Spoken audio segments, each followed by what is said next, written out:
সেইখিনিৰ অনুশীলন কৰি নিজেই সমস্ত জগতখনৰ কাৰণে কি হ'ব বিচৰা সৎসংগ হৈ যাব বিচৰা মাধৱ মহাপুৰুষে এই তত্ত্বটোকে আমাক ক'ত দিছে নামঘোষাত দিছে হে আপুনি আপোনাৰ শত্ৰু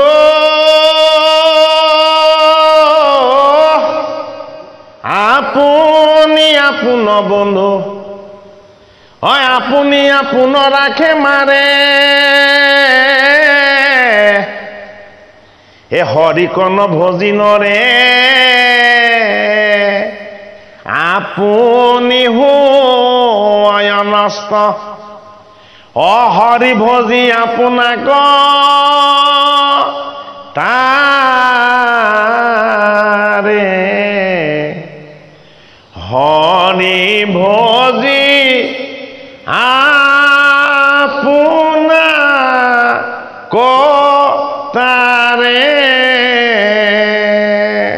হয় আমাৰ খুদটো বাহিৰত আমি বিচাৰি ফুৰাৰ কোনো প্ৰয়োজন নাই দুৰ্যোধন দুঃশাসন কৰ্ণ বিকৰ্ণ দুৰ্ণ শৈল্য যত যিমান কৌৰৱৰ ডাঙৰ ডাঙৰ শত্ৰু সেনা আছে সকলো আমাৰ লগতে আছে হয়নে বাৰু সেইখিনিক আমি চাব জানিব লাগিব সেইটো কাৰণে আমাৰ অহংকাৰটো হ'ল দুৰ্যোধন আমাৰ অহংকাৰটো কি দুৰ্যোধন এই আনৰ হোৱা দেখিলে চকুকেইটা যে পুৰে সেইটো দুঃশাসন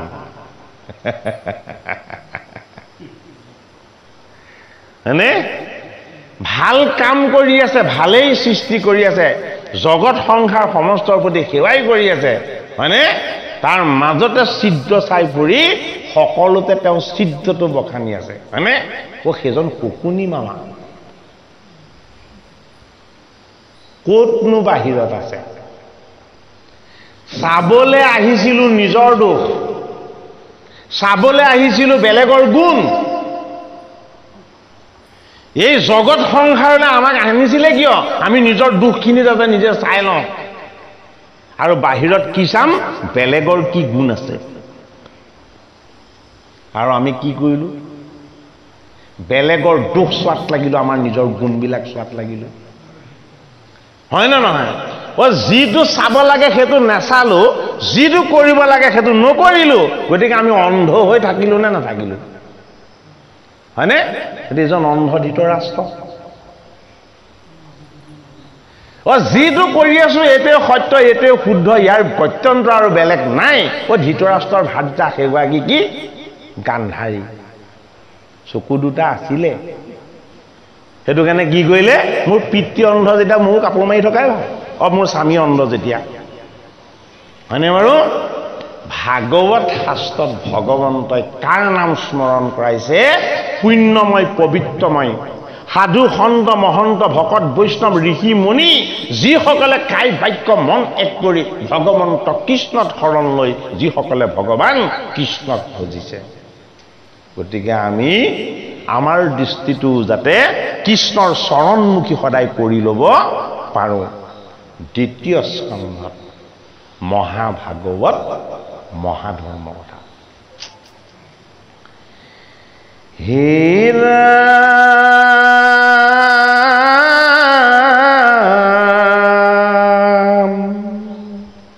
মুত জিমা মুনি পুছিলাই আপুনি কহিলো সমস্তে তাক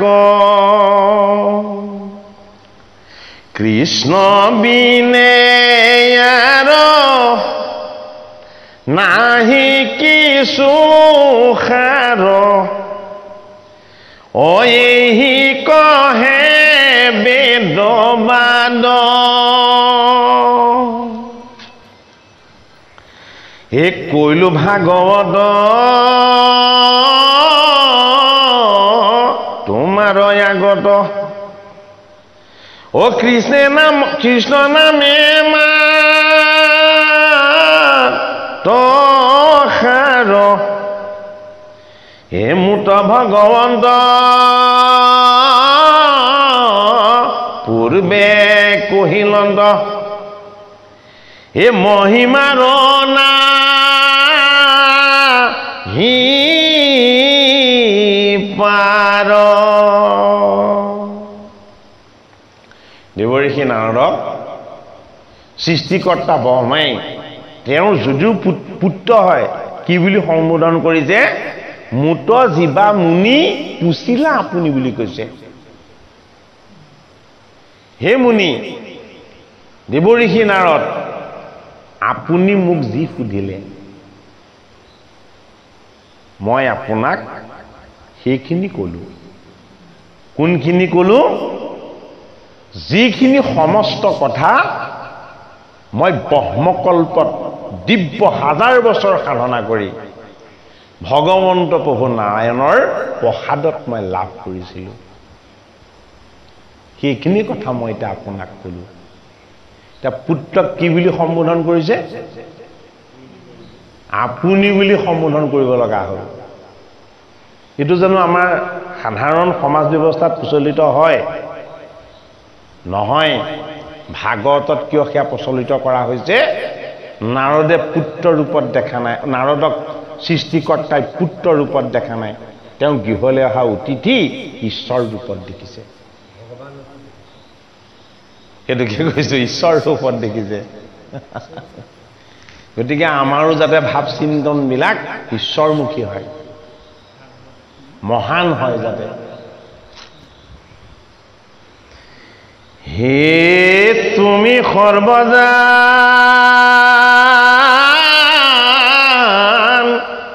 ইটো শাস্ত্ৰ খাম এ প্ৰচাৰ কৰা লোকত হে অজ্ঞান গোচক এই জগতে তলোক হে মিলোক ভক্তি কৃষ্ণত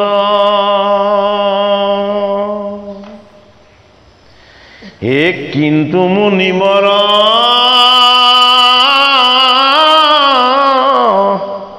হে ভকতিৰ সৰ অবিঘাত যেন নহয় হে চাৰি জ্ঞান কৰ্ম হে কৃষ্ণ সেৱা ধৰ্ম হে কৰিবা মাত্ৰ ও দয়।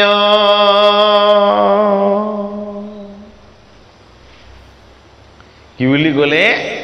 দেৱঋষি নাৰদক সৃষ্টিকৰ্তা ব্ৰহ্মাই এটা অতি সুন্দৰ উপদেশ লগত দি পঠিয়াইছে। কি উপদেশ দি পঠিয়াইছে লগত? যে তুমি ভকতিৰ ৰসত যাতে কোনো ধৰণৰ বিঘিনি সৃষ্টি নহয়। বিঘাত, বিঘাত মানে কি? বিঘিনি। ভকতিৰ ৰসত যাতে কোনো বিঘিনি সৃষ্টি নহয়, তাৰ কাৰণে তুমি কেৱল কৃষ্ণৰ সেৱা ধৰ্মকে দেখুৱাবা। কি দেখুৱাবলৈ গ'লে? কেৱল কৃষ্ণৰ সেৱা ধৰ্ম। আৰু কি বুলি কৈছে? চাৰি জ্ঞান কৰ্ম, জ্ঞান মাৰ্গ আৰু কৰ্ম মাৰ্গ, এইটোক তুমি তাৰ পৰা সম্পূৰ্ণ পৰিত্যাগ কৰি দিবা। জ্ঞান মাৰ্গ কেনেকে পৰিত্যাগ হ'ল? জ্ঞান মাৰ্গক বৰণ কৰিছিলে 28 সহস্ৰ ঋষিয়ে। জ্ঞানৰ যোগেদি লাভ কৰিছিলে কৰ্ম মাৰ্গ। কৰ্ম মাৰ্গেৰে তেওঁলোকে কি কৰিছিলে? যজ্ঞ কৰিছিলে। এফালে তপময় জ্ঞান মাৰ্গৰ সাধনা আৰু অন্যফালে কৰ্মমুখী যজ্ঞৰ সাধনা, দুইকুল আহি বহি ললে। ক'ত? নৈমিষ ক্ষেত্ৰত। সুতক আচাৰ্য হিচাপে পাতি লৈ কেৱল কৃষ্ণৰ চৰিত্ৰৰ কথা তেওঁলোকে শ্ৰৱণ কৰিলে। গতিকে সৃষ্টিকৰ্তাৰ যি উপদেশ নাৰদে আকৌ আখৰে আখৰে পালন কৰিলে। হে মায়াক আশ্ৰয় কৰি কৃপাময় এ কৰা নানালি লাচয় হে তাহাৰ শ্ৰৱণ হে কৰিতে কীৰ্তন হে কৃষ্ণ পদেৰ হয় হে তেগে তোমাদ কহিলো সাক্ষাৎ এ কয়ো কৃষ্ণলি লাজখ হেতে বেখে লোকৰ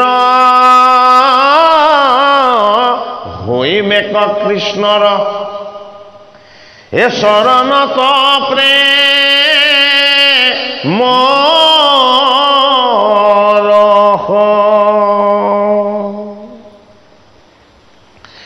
এতে কবুলন্দে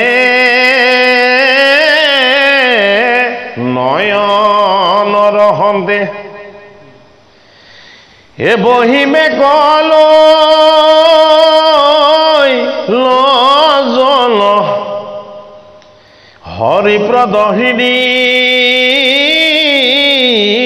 ধৰি মৌন বিধি এ ভৈলন্ত্ৰ প্ৰেমে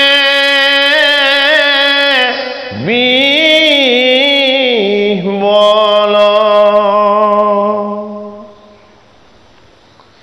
হে ব্ৰহ্মাৰ মুখত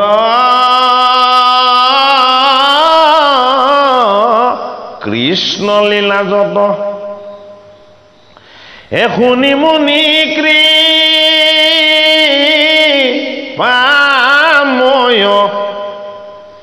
হে উপজিল ভাৱ পুলকিত গাঁও অনেতৰ নীৰ জোৰয়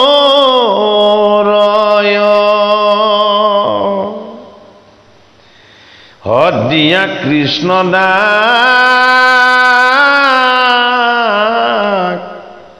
উধি বিধাতাক অৱস্থাংগে কৰি লানতি এ চৰণৰ ধূলি হিৰে ললো দুলি এ কৰিলা তুতি ভকতি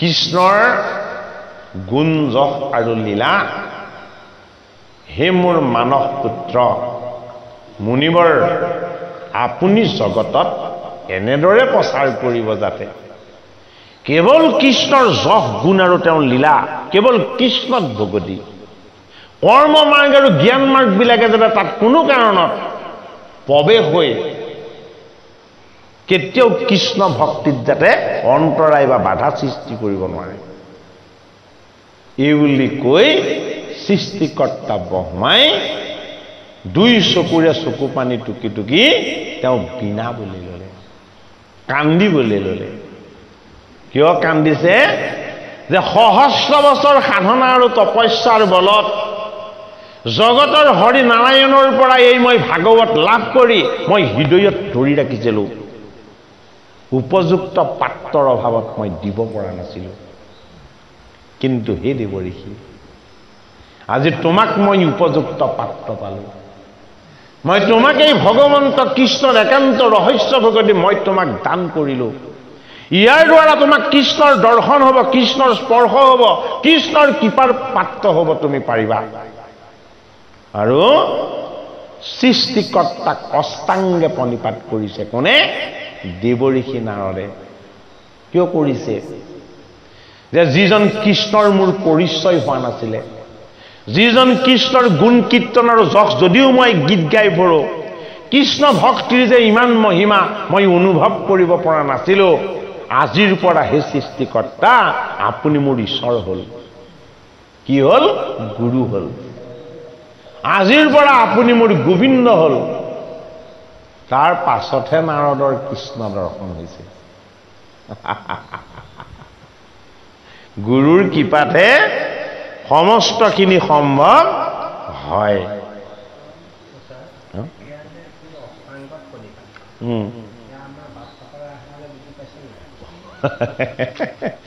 আমাৰ দেহৰ 8টা অংগ ভূমিত স্পৰ্শ কৰি 2 হাতেৰে গুৰুৰ চৰণ স্পৰ্শ কৰি যি সেৱা কৰা হয়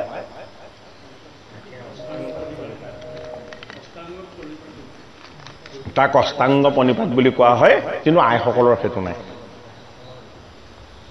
আইসকলৰ অষ্টাংগ প্ৰণিপাত নাই হয়নে আইসকলৰ প্ৰণিপাতটো কেনেকে জানু পাৰি গীতাঞ্জলি কৰি অষ্টাংগ প্ৰণিপাত কৰাৰ পিছত ভকতজনে তেওঁ ক'ব নোৱাৰে এই কাইখন হ'ব আৰু ক'ব নালাগে সেইখিনি কথা কোৱাটো বাৰণ আছে ন আমি কোনো কাৰণত সেইখিনি কথা ক'তো নকওঁ চাব পাৰে ন নাই সেইখিনি কথা ক'ব নালাগে সেইখিনি গুৰুমুখী হ'লে পাব ন কোনোবাজন গুৰুমুখী হোৱা নাই আমি সেইখিনিক আকৌ কিয় গুৰুমুখী কৰিব গতিকে অষ্টাংগ প্ৰণিপাতটো যদি নকৰে জ্ঞান মাৰ্গৰ সাধনাৰে ঋষিসকলে অষ্টাংগ যোগ সাধনা কৰিছিল অষ্টাংগ যোগৰ সাধনা অষ্টাংগ যোগৰ সাধনা হ'ল জ্ঞান মাৰ্গ অষ্টাংগ প্ৰণিপাত হ'ল ভক্তি মাৰ্গ গতিকে ভক্তি মাৰ্গটোত নিজৰ দেহৰ সমস্ত অংগ কায় বাক্য আৰু মন সমস্তখিনি গুৰুজনাৰ চৰণত দি দিব লাগিব যে আজিৰ পৰা যদি মোৰ লগত কিবা আছে তেতিয়াহ'লে কেৱল তুমিহে ইয়াত মই বুলি আৰু মোৰ একো বস্তু ইয়াত নাই এতিয়া কি হ'ব ভগৱন্ত ঈশ্বৰৰ কৃপা লাভ কৰিব আৰু তেওঁ অহংকাৰ মুক্ত হৈ যাব কাৰণ কাইটো ভগৱন্তত অৰ্পণ কৰাৰ পাছত সেইটোক লৈ আৰু অহংকাৰ কৰিব লগা একো নেথাকে আৰু সেইটোকে কোৱা হয় কি বুলি শৰণ বুলি একেই হয়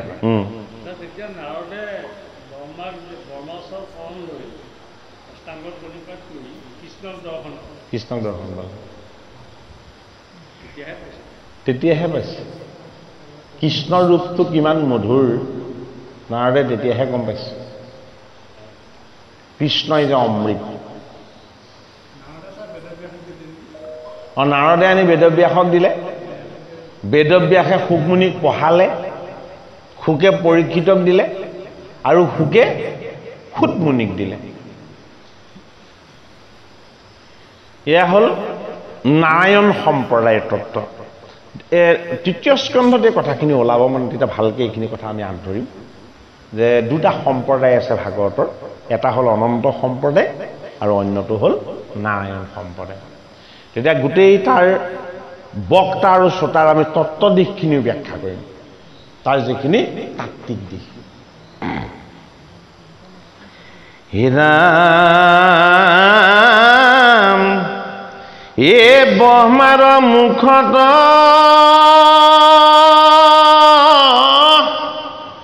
কৃষ্ণ লীলা যত এ শুনি মুনি কৃপাময় হে উপজিল ভাৱ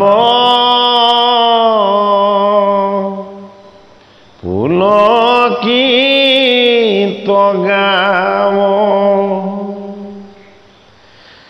অনেতৰ নিৰজু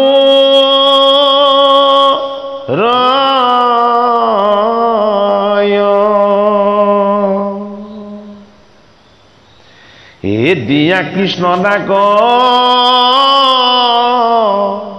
এই উঠি বিধাতাক কি বুলি কৈছে হে কৃষ্ণ হে কৃষ্ণ হে কৃষ্ণ এই ব্ৰহ্মাই মোৰ কাৰণে আজি তুমি ঈশ্বৰ হ'লা বোলে কিয় নেদেখা কৃষ্ণক এওঁ কৃপাত মই দৰ্শন পালো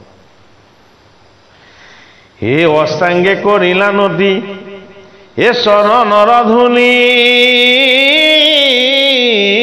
হিৰে লৈলা তুলি হে কৰিলা তুতি ভকতি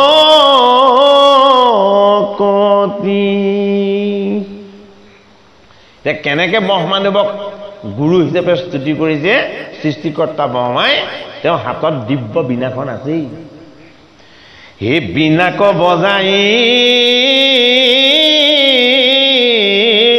কৃষ্ণ গুণ গাই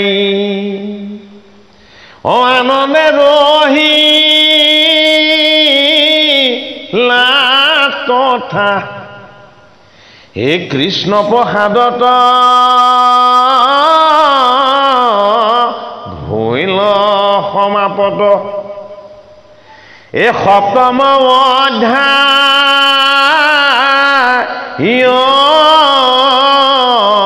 কথা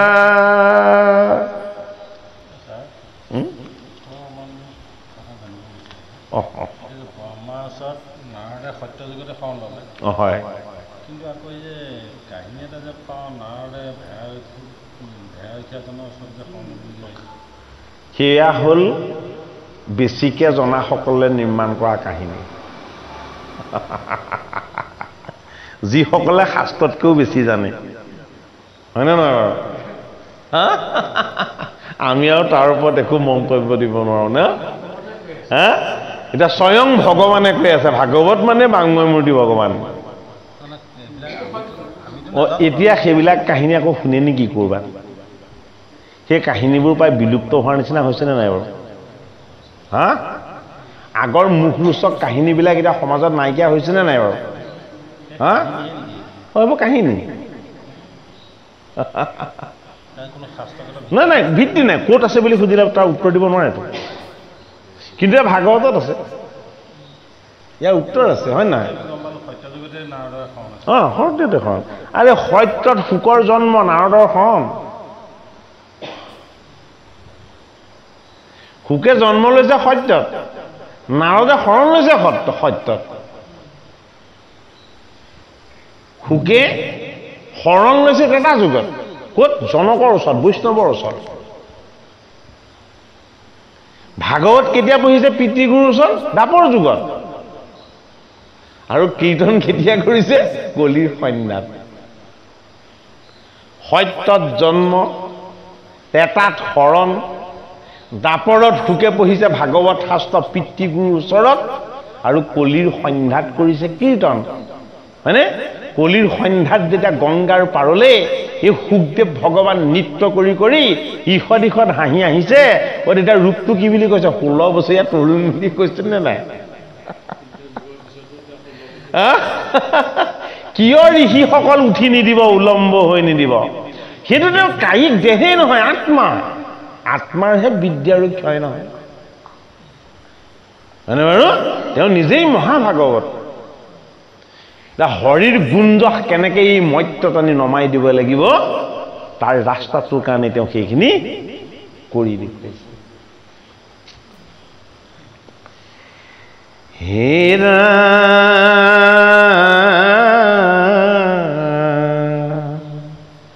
হে আতম নন্দৰে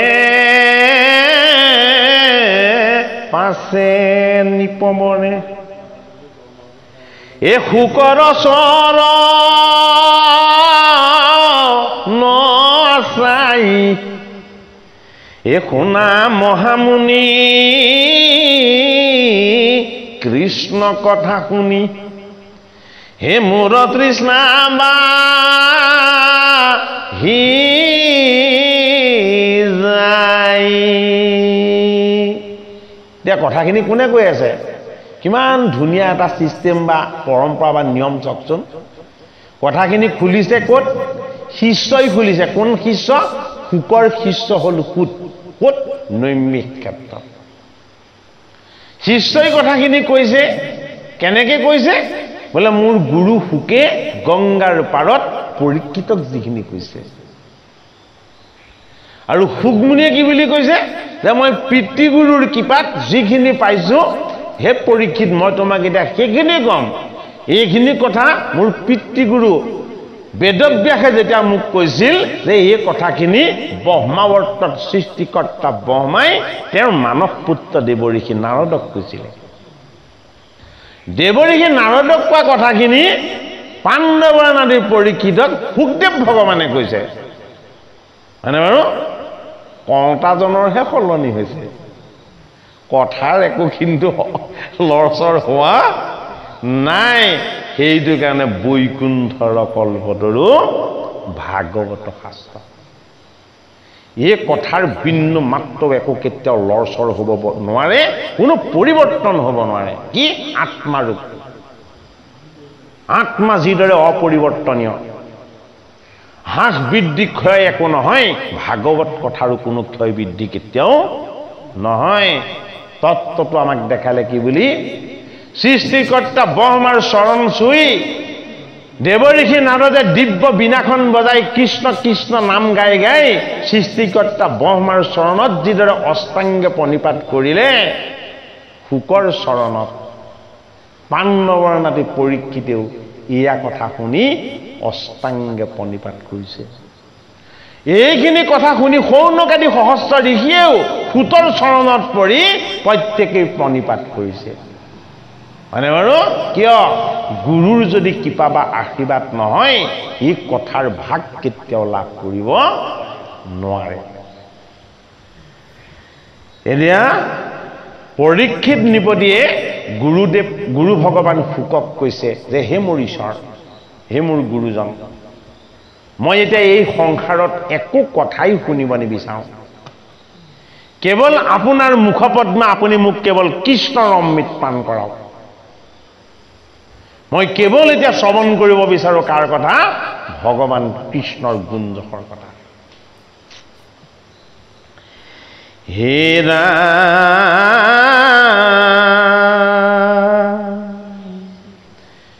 হে বিধাতাৰ বাণী মনে অনুমানী এ নাৰদ মহন্ত এ ভক্তি কহে মাত ভাগৱত শাস্ত্ৰ এ জৈত জৈত হিলন্ত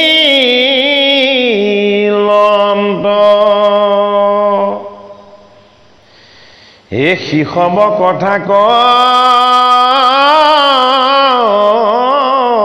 চাওঁ জানিবা অকয়ো গুৰু কৃপা কৰি এৰিবো দেহাক কৃষ্ণ চৰণত এ যিমতে মন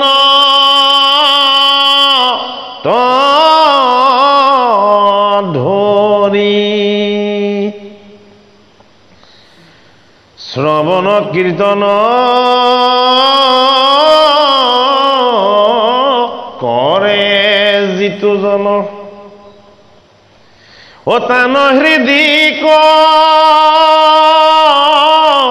মলত হাতী অল্পকালে ভকত বৎসলে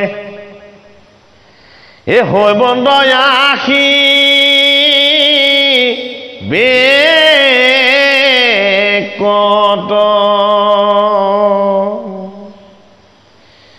এ ভক্তৰ হিয়াত থাকিয়া সাক্ষাৎ এ হৰন্ত সম স্নেমল এ যেন জলচয় হৰতে কৰয় এ পবিত্ৰয়াতি নিৰ্মল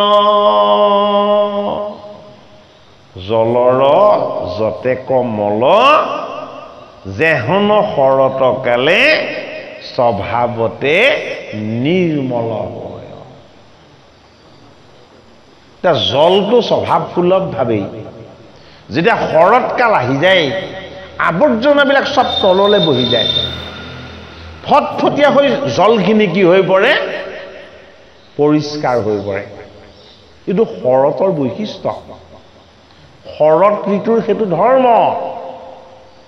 হয়নে বাৰু? সেইটো কাৰণে কৃষ্ণই ৰাসক্ৰিয়া কোনটো ঋতুত কৰিছিলে? শৰৎ ঋতুতহে কৰিছিলে, হয়নে? আগৰ কথাষাৰ কি বুলি কৈছে? বোলে শৰতৰ ৰাতি অতি বিতুপন। ৰাতি জানো বিতুপন হয়? ৰাতি বিতুপন নহয়, ৰাতি ভয়ংকৰ হয়। ৰাতি নিজক নিজে চিনি নোপোৱা হয়, হয় নে নহয়? গতিকে শৰতৰ ৰাতিহে বিতুপন হয়। গতিকে আমাৰ শৰৎ কেতিয়া আহে বাৰু? সকলোলৈকে আকৌ শৰৎ নাহে, এইটো মনত ৰাখিব। কিছুমানৰ দাঁত সৰিলেও, চুলি পকিলেও, ছাল সুতুৱা সুতুৰ পৰিলেও বসন্তই চলি থাকে। তেওঁলোকৰ ওচৰলৈ শৰৎ কেতিয়াও নাহে। শৰৎ কাৰ ওচৰলৈ আহে? যি অনুভৱ কৰিবলৈ ল'লে যে জীৱনটো দেখোন আহি আহি যমৰ দুৱাৰৰ ওচৰ পালেহি, দাঁতবোৰ লৰিবলৈ লৈছে, চুলিবিলাক পকিবলৈ লৈছে, ছালবোৰ সুতৰা সুতুৰ পৰিবলৈ লৈছে, দেহত বল আৰু শক্তি ক্ৰমানে কমি গৈছে। গতিকে এতিয়া মই কাক ধৰিম, কাক এৰিম? নলডাল ধৰিলেও ছিগে, দলডাল ধৰিলেও ছিগে, হয়নে বাৰু? গতিকে এনেকুৱা এটা বস্তুক ধৰিব লাগিব কেতিয়াও ছিগাৰ সম্ভাৱনা নাথাকে, হয়নে? সেইটোৱেই হ'ল ভগৱান কৃষ্ণৰ চৰণ। এই বয়স অকণমান বিয়লি ফালে লহলিয়াবলৈ লওঁতেই, যৌৱনৰ উন্মাদনাবিলাক আমাৰ পৰা অকণমান আঁতৰ হওঁতেই আমিও বৃন্দাবনলৈ যাত্ৰা আৰম্ভ কৰিব লাগে, হয়নে বাৰু? ভগৱান কৃষ্ণই পুৱা শুই উঠি কি কৰে? শোৱা পাততে তেওঁ শুই নাথাকে, হাতত বাঁহীটো লৈ বলাই লগত বৃন্দাবনত গোবৎসবিলাক চৰাই, হয়নে বাৰু? আমাৰ গোবৎসনো কি? আমাৰ গোবৎস এই দেহৰ ইন্দ্ৰিয় কেইটা। এই ইন্দ্ৰিয় কেইটাক যৌৱনৰ সময়ত সদায় বন উপবনত ফুৰাবলৈ নিয়া হয়। এই যে হৰমোহনত শিৱই দেখিছিলে, হয়নে? এই আমাৰ ইন্দ্ৰিয় কেইটাক শৰৎ আগমন হোৱাৰ লগে লগে কলৈ নিব লাগিব? কৃষ্ণৰ গুণ, কৃষ্ণৰ যশ, কৃষ্ণৰ লীলা, কৃষ্ণৰ ভকত বৈষ্ণৱৰ চৰণৰ সেৱা আৰু আশীৰ্বাদ, সেই বৃন্দাবন ৰূপী সেই পুণ্যধামলৈ নিব লাগিব। বৃন্দাবনলৈ যোৱাৰ কোনো প্ৰয়োজন নাই, আমাৰ হৃদয়তে এখন বৃন্দাবন তেওঁ বনাই থৈছে, হয়নে? হৃদয় বৃন্দাবনত কৃষ্ণৰ নৃত্য উপভোগ কৰাৰ যিটো আনন্দ, এই আনন্দটো যদি আমাৰ ওচৰলৈ আহে বসন্তত নাহে। বোলে কিয়? যৌৱনৰ উন্মাদনা থাকে। বাৰিষাত নাহে। বোলে কিয়? সমস্যাৰ বৃষ্টিপাত থাকে। কেতিয়া আহিব? শৰতত আহিব। সমস্যা নাথাকে, হয়নে?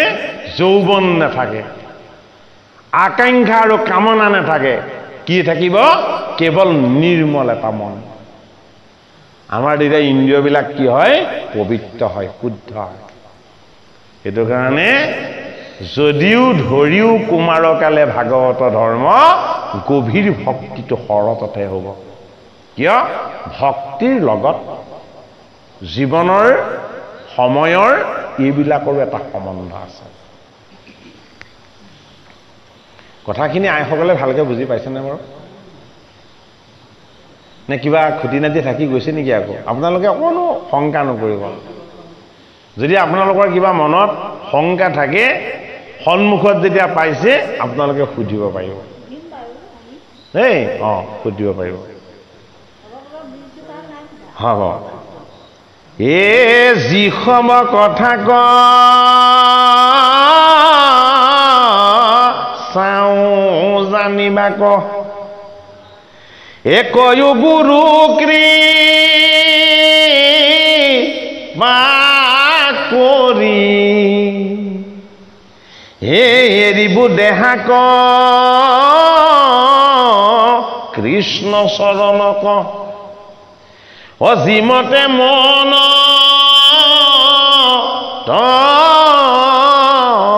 ধৰি হে শ্ৰৱণ কীৰ্তন কৰে যিটো জন তান হৃদি ক মলত হে আতিয়ল পকালে ভকত বৎসলে এ হৈব দয়াসী বেকত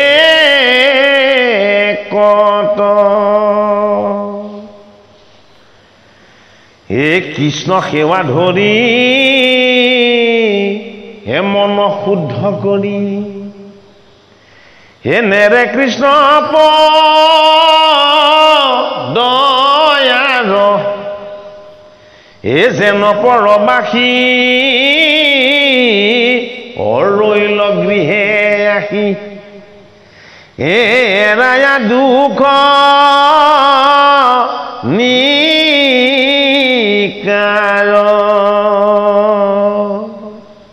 কি বুলি কৈছে ভাগৱত শাস্ত্ৰত ভগৱান কৃষ্ণৰ কথা শ্ৰৱণ কৰি কৰি পৰীক্ষিত নৃপতিয়ে গুৰু ভগৱান শুকক কৈছে যে সপ্তম দিৱসত মোৰ মৃত্যু এই মৃত্যু নামৰ বস্তুটো মোৰ যাতে কেতিয়াও মনলৈ নাহে বোলে কিয় হে মোৰ গুৰু ভগৱান আপুনি মোক আনন্দময় কৃষ্ণৰ অমৃত পান কৰাওক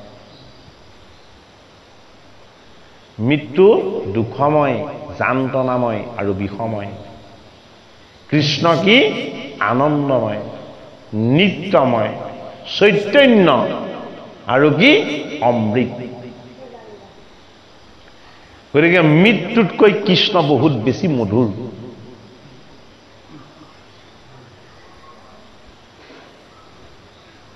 মই এতিয়া মনটো শুদ্ধ কৰিছো হে মোৰ গুৰু ভগৱান সুখ কিয় মই আপোনাৰ দুখানি অৰুণ চৰণ পালো আপোনাৰ কৃপাত মই ভগৱান কৃষ্ণৰ একান্ত ভক্তি পাইছো আৰু এই কৃষ্ণৰ চৰণত মই সেৱা ধৰি মনটো শুদ্ধ কৰি মই আপোনাৰ পৰা যেন সদায় আশীৰ্বাদ পাই থাকো মই যাতে কৃষ্ণৰ চৰণৰ বাহিৰে বেলেগ বস্তুৰ প্ৰতি আৰু কেতিয়াও আকাংক্ষা নকৰো হে এতেকে আমাৰ কুল দেৱতাৰ এ কহি ওচৰি তয় কৃষ্ণ কথা শুনি থাকো মই মুনি হে হেনবা ভাগ মিলয়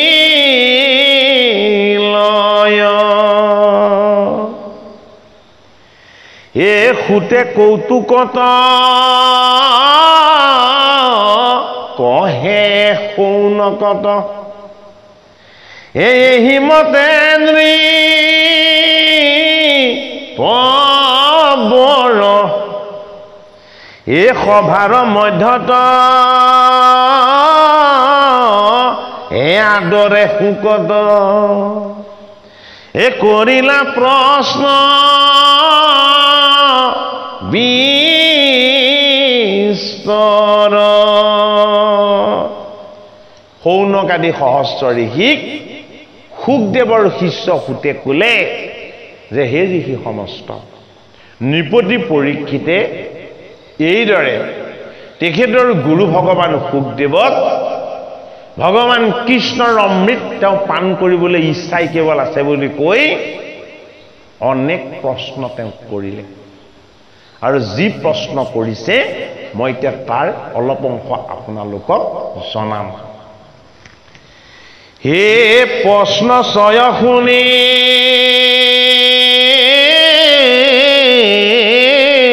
শুক মহামুনি ঐ আশিয়া নন্দী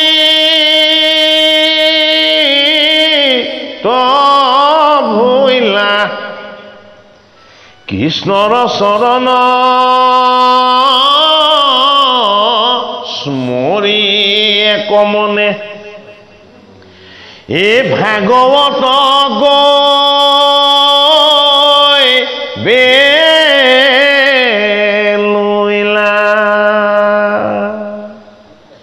এ পদ্মকলপত এ ব্ৰহ্মাৰ আগত ও কৃষ্ণে কহিল তত ও শিশৱ কাহিনী শুক মহামুনি ও ৰাজাত কৰা বেকত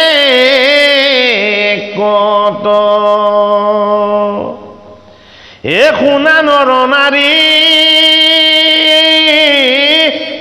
এক মন কৰি ও গোবিন্দৰ গুণ ছয় এ পতিত ৰত্ৰান ও কৃষ্ণ দিনে আন ও একোমতে না হি কয় হে সংসাৰ নিকাৰ তৰাই হিবাৰ এ মুখে লোৱা ৰি নাম এ কৃষ্ণৰ কিংকৰে ৰচিলা শংকৰে হে ডাকিব লাৰা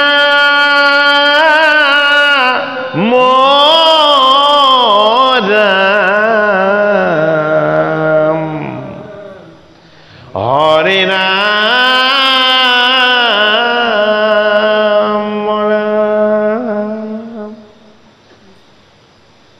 শৌনক আদি সহস্ৰ ঋষি শুকমুনিৰ শিষ্য সুতে নৈমিষ ক্ষেত্ৰত জনালে যে ব্ৰহ্মকল্পতেই নাৰায়ণৰ মুখপদ্মে সৃষ্টিকৰ্তা ব্ৰহ্মাই যিখিনি কথা কৃষ্ণৰ একান্ত ভক্তি ভাগৱত ধৰ্ম কথা পাইছিলে সেই কথাখিনি ব্ৰহ্মকল্পত পদ্মকল্পত পালে আৰু ব্ৰহ্মকল্পত দেৱঋষি নাৰদক দিলে দেৱঋষি নাৰদে সেইখিনি কথা আনি টিকালজ্ঞ ঋষি বেদব্যাসক দাপৰ যুগত দিছে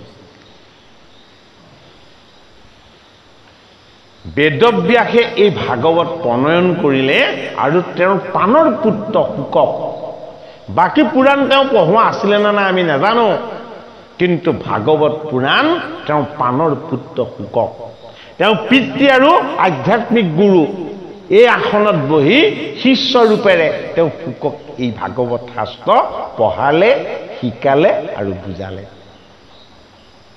শৌনক আদি সহস্ৰ ঋষি কেতিয়া সুতে কৈছে সেইজন মুনিসকলৰ মাজত মুনিন্দ গুৰু ভগৱান শুকৰ কৃপাত পাণ্ডৱৰ নাতি পৰীক্ষিতে কলিৰ সন্ধ্যাত এই যে ভাগৱত কথা পালে মই আপোনাক সবক কি কথা এতিয়া জনাইছো পৰীক্ষিত নৃপতিয়ে যি প্ৰশ্ন গুৰু ভগৱান শুকক কৰিছে, এতিয়া সেই প্ৰশ্নসমূহৰ প্ৰশ্নৰ উত্তৰ ভাগৱতৰ ২য় স্কন্ধৰ মহাভাগৱত মহাধৰ্মত শুকমুনিয়ে এতিয়া আগবঢ়াব। পদবন্ধে নিবন্ধন কৰিছে জগতগুৰু শ্ৰীমন্ত শংকৰদেৱ গুৰুজনাই। এতিয়া শ্ৰীমন্ত শংকৰদেৱ গুৰুজনাই পদবন্ধে নিবন্ধন কৰি এই কলিকিত মল লগত লৈ অহা এই পাপি তেপি জীৱবিলাকে হৰিৰ গুণ কীৰ্তন শ্ৰৱণ কীৰ্তন কৰি যাতে এই ভৱ সংসাৰৰ পৰা উদ্ধাৰ হ'ব পাৰে, তাৰ উপায় আৰু পথটো আমাক দেখুৱালে। এই কি পালো?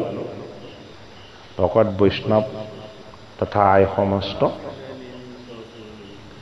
আপোনাক সমস্তজনৰ চৰণত পুনৰ আমি সেৱা জনাই, বৈকুণ্ঠৰ কল্পতৰু ভাগৱত শাস্ত্ৰ কোনেনো জানে, কোনেনো কৈ শেষ কৰিব পাৰে, হয়নে? এই শাস্ত্ৰৰ ওচৰত আমাক নিজকে এটা তেনেই পতংগ ধূলিকণা যেন লাগে।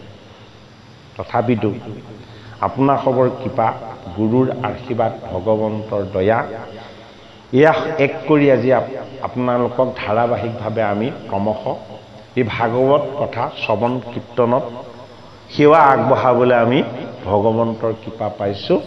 গতিকে আজিৰ অনুষ্ঠান ভাগ আপোনাসৱৰ আজ্ঞা লৈ ইমানতেই সামৰিব বিচাৰিছোঁ।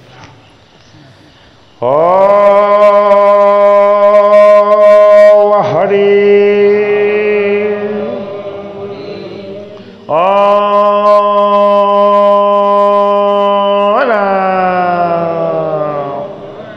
জয় ৰাম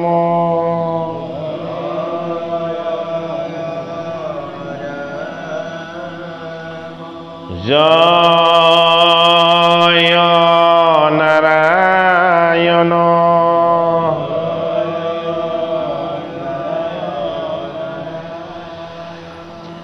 জয়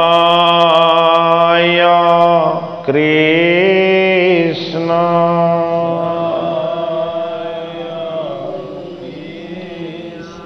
জয় জগত গুৰু শ্ৰীমন্ত শংকৰ। শ্ৰীমন্ত শংকৰ হৰি ভকতৰ জানা যেন কল্পতৰু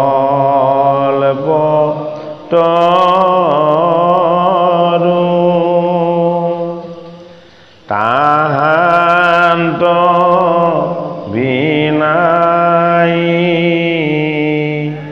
নাই নাই নাই আমাৰ পদ